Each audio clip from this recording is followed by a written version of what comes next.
বানাতে ডিম, custard powder, gelatin কোনো কিছুই লাগছে না। এখানে কেমিক্যাল ফ্রি কিন্তু এই ম্যাঙ্গো পুডিং আমি বানিয়ে দেখাবো।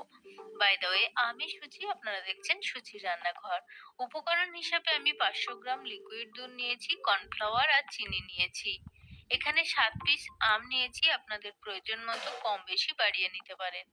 আমগুলোকে পরিষ্কার করে ছাড়িয়ে ছোট ছোট পিস পিস করে কেটে নেব। আম আমরা প্রত্যেকেই ভালোবাসি, আর সেটা যদি ম্যাঙ্গো পুডিং হিসাবে খাওয়া যায় তাহলে তো কথাই নেই, জাস্ট জমে যাবে।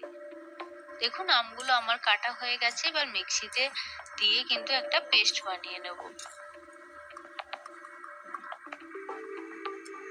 খুব সুন্দর একটা পেস্ট হয়েছে, দেখুন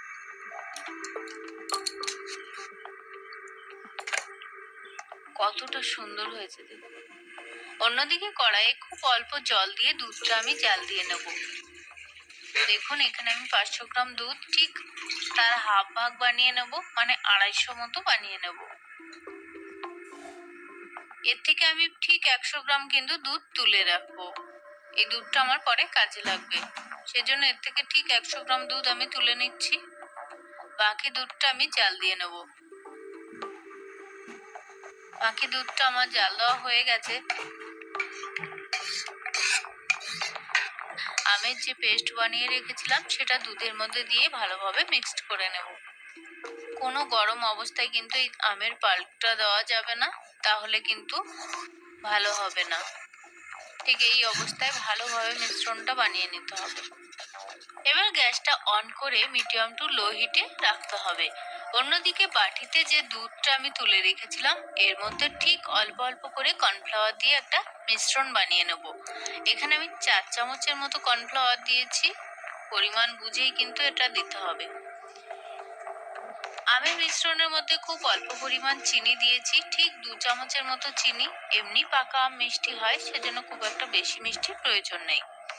কর্নফ্লাওয়ার গোলা মিশ্রণটা ওই আমের মিশ্রণের মধ্যে অল্প অল্প করে দিয়ে ভালোভাবে নাড়তে হবে। অনবরত কিন্তু এইভাবে নাড়াচাড়া না করলে তলায় লেগে যেতে পারে। দেখুন কতটা আমের মিশ্রণটা ঘন হয়ে এসছে। এই অবস্থায় এটা হতে থাক লো হিটে। অন্যদিকে বাটির মধ্যে বাটার কিংবা সাদা তেল যেটাই আপনাদের সুবিধা হাতের কাছে থাকবে সেটা দিয়ে মাখিয়ে নিতে পারেন।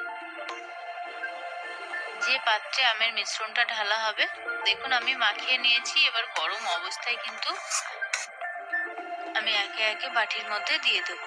আপনাদের পছন্দ বাটির কিন্তু ডিজাইন করা বাটিগুলো দিতে পারেন। আমি আমার পছন্দ মতো বাটিতে ঢেলে নেব।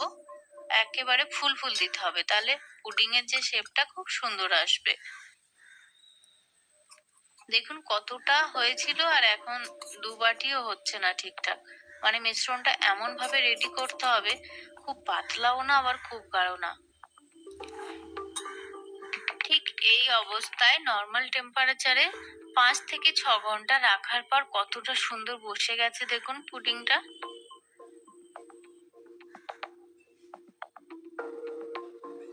একটা ছুরির সাহায্যে জাস্ট সাইড গুলো কিন্তু আমি একটু ছাড়িয়ে দেবো, তাহলে তুলতে সুবিধা হবে।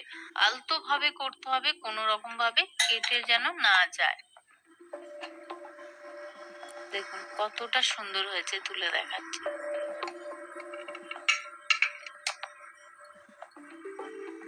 এবার আমি কেটে দেখাবো কতটা সুন্দর হয়েছে ভেতরটা।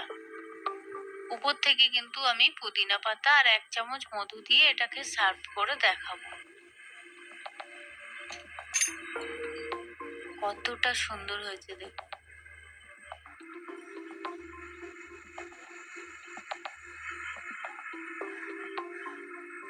দেখুন কতটা সুন্দর হয়েছে।